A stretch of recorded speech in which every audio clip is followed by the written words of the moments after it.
Most of this vocabulary section has to do with your choice of words for formal communication.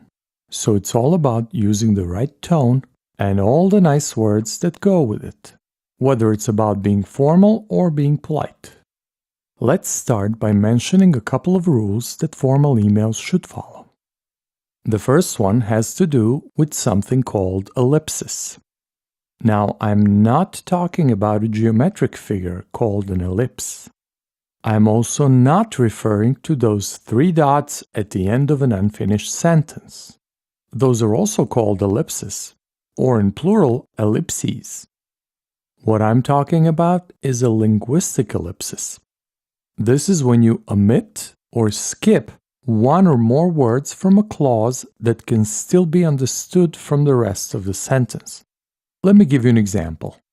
A very typical ellipsis is Peter is working on the presentation and Mary on the marketing.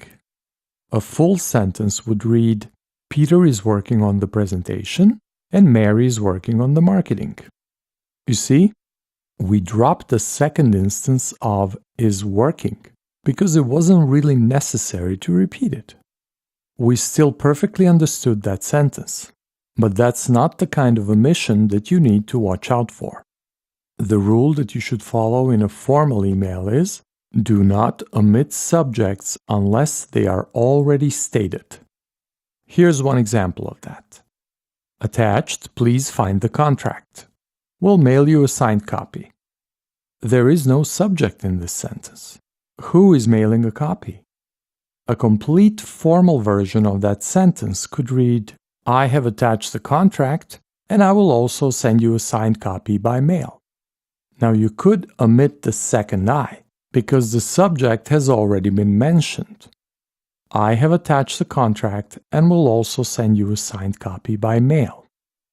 But don't ever write sentences without subjects in formal emails. Another good formal writing rule is, do not omit auxiliary verbs. Here's an example. You want me to send you a sample? What is missing here is the auxiliary verb to do. Without it, this yes/no question is incomplete. The sentence should read, do you want me to send you a sample? But even better, this sentence should really be, would you like me to send you a sample? Would is one of the modal verbs, and they are very useful for asking polite questions. We'll talk about those later. Now, slightly off this topic, I just want to quickly show you how short our sample sentence can get using informal speech. Do you want me to send you a sample? You want me to send you a sample?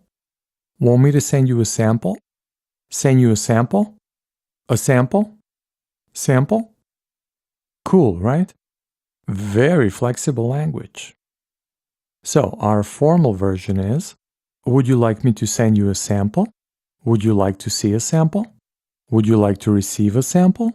Or you could just say, would you like a sample? Stick to these 2 writing rules. Do not omit subjects unless they are already stated. And do not omit auxiliary verbs.